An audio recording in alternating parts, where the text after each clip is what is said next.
వైఎస్ఆర్సీపీపై అక్కసుతోనే కడపలో మహానాడు నిర్వహించారని, ఎన్నికల్లో ఇచ్చిన హామీలు ఎన్ని నెరవేర్చారో చెప్పలేకపోయారంటూ వైఎస్ఆర్సీపీ నేత మాజీ మంత్రి అంబటి రాంబాబు విమర్శనాస్త్రాలు సంధించారు. నిన్న మీడియా సమావేశంలో మాట్లాడుతూ 3 రోజుల మహానాడులో బూతులు భజనలు తప్ప మరేమీ లేదని, కడప మహానాడు పెట్టడం ద్వారా తమకు బలం ఉందని నిరూపించుకునే ప్రయత్నం చేశారని అంబటి అన్నారు. మహానాడులో చంద్రబాబు పూర్తిగా అభద్రతా భావంతో ఉన్నారు. 3 రోజుల కార్యక్రమంలో తాము ప్రజలకు ఏం మేలు చేశారో చెప్పలేకపోయారు. ఏ పథకాన్ని ఎప్పుడు అమలు చేసేది చెప్పలేదు. ఏ ఒక్క హామీని అమలు చేయని మీరు హీరోలా? 100% హామీలు అమలు చేసిన జగన్ గొప్పవాడా? జగన్ ను దూరం చేసుకున్నామన్న ఆలోచన జనాల్లో మొదలైందని అంబటి రాంబాబు అన్నారు. రాజకీయాలను కలుషితం చేసిన వ్యక్తి చంద్రబాబే. డబ్బుతో ఓట్లు కొడాలి అనే ఒక పద్ధతిని తీసుకువచ్చింది చంద్రబాబే.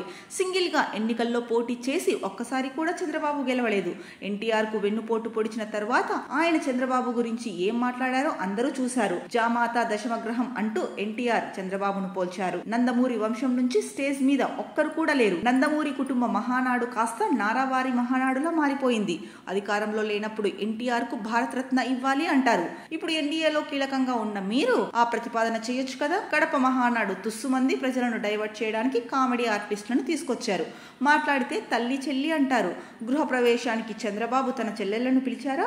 లోకేష్ కి ముందుంది ముసళ్ల పండుగ. ఆయన అనుభవం లేకుండా పిచ్చి పిచ్చి మాటలు మాట్లాడుతున్నారని అంబటి రాంబాబు ఆగ్రహం వ్యక్తం చేశారు. కడపలో నిర్వహించారు. కడప అనేది, రాయలసీమ అనేది వైఎస్ఆర్ కాంగ్రెస్ పార్టీకి చాలా బలమైనటువంటి ప్రాంతం. ఆ ప్రాంతంలో వ్యూహాత్మకంగా నిర్వహించి వైఎస్ఆర్ కాంగ్రెస్ పార్టీని దెబ్బతీయాలని, తమ పార్టీకి ఏదో అద్భుతమైన బలం ఉంది అని నిరూపించుకోవాలనే తాపత్రయంతో అక్కడ నిర్వహించారు.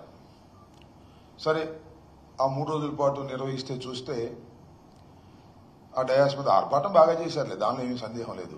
బాగా డబ్బులున్న రాజకీయ పార్టీ, అధికారంలో ఉన్నటువంటి రాజకీయ పార్టీ కాబట్టి బూతులు, భజనలు, మభ్యపెట్టే మాటలు, కబుర్లు, ఇవి కొద్దిగా లోతుగా పరిశీలిస్తే మొత్తం అంతా పెద్ద అభద్రతాభావం చంద్రబాబు నాయుడు గారికి. ఆ అభద్రతాభావం అనేది చాలా స్పష్టంగా కనిపిస్తూ వచ్చింది.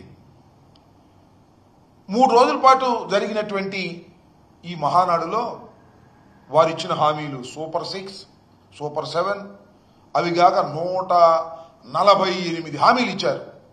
3 రోజుల పాటులో 3 హామీలైనా మేము నెరవేర్చాము అని చెప్పుకునే ధైర్యం లేదు, అని చెప్పుకొని ముందుకెళ్లే పరిస్థితి లేనటువంటి దౌర్భాగ్యమైన పరిస్థితుల్లో ఆర్భాటం చేసి డైవర్ట్ చేసుకునేటువంటి కార్యక్రమాలు చేశారు.